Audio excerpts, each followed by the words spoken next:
अस्सलाम वालेकुम प्यारे बच्चों, कैसे हैं आप सब लोग। उम्मीद है आप सब लोग खैरियत से होंगे। आज मैं आप लोगों के लिए एक नई मज़ेदार सी कहानी लेकर आई हूँ और आज की कहानी का हमारा नाम है शेर और चूहा।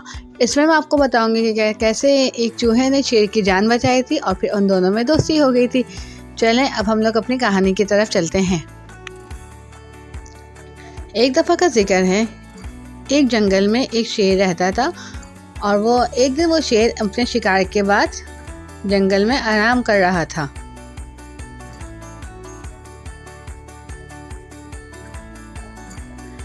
कि इतनी देर में एक चूहे का वहां से गुजर हुआ और उसने शेर को सोता देखकर उस चूहे को एक शरारत सूझती है।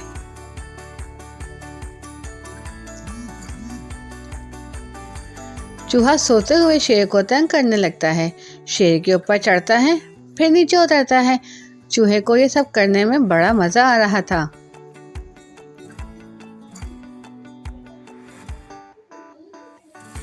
चूहे की शरारतों से शेर की आँख खुल जाती है और उसे गुस्सा आता है कि किसकी इतनी हिम्मत, किस इससे सोते हुए शेर को उसने तंग किया।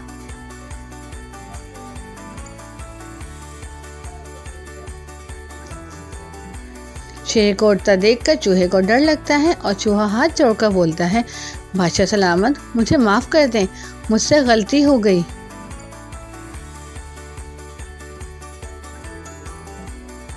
शेर दहाड़ता है कि तुम्हारी हिम्मत कैसे हुई मेरी नींद खराब करने की। चूहा कहता है, बादशाह सलामत, मुझे माफ़ कर दें। हो सकता है कि मैं आपके कभी किसी काम आ जाऊं। शेर हंस के बोलता है, तुम मेरे क्या काम आओगे। तो चूहा बोलता है कि अल्लाह ने किसी को भी फालतू नहीं बनाया है।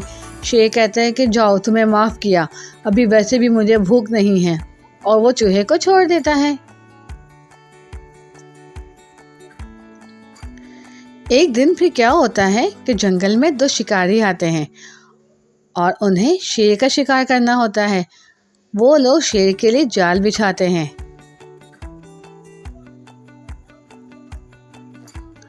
शेर शिकार के बाद आ रहा होता है कि वो शिकारियों के बिछाए जाल में फंस जाता है और शेर जोर जोर से चिल्लाने लगता है, बचाओ बचाओ, कोई मुझे बचाओ, मेरी मदद करो, मुझे बचाओ बचाओ बचाओ। वहां से चूहा गुजर रहा होता है कि शेर की आवाज़ सुन के वहाँ भागता आता है और शेर को बोलता है, बादशाह सलामत, आप परेशान ना हो, मैं आपको अभी आज़ाद करता हूँ। और वो जाल को अपने दांतों से काटने लगता है और चूहा जाल काट के शेर को आज़ाद करवा लेता है और वो दोनों वहां से भाग जाते हैं।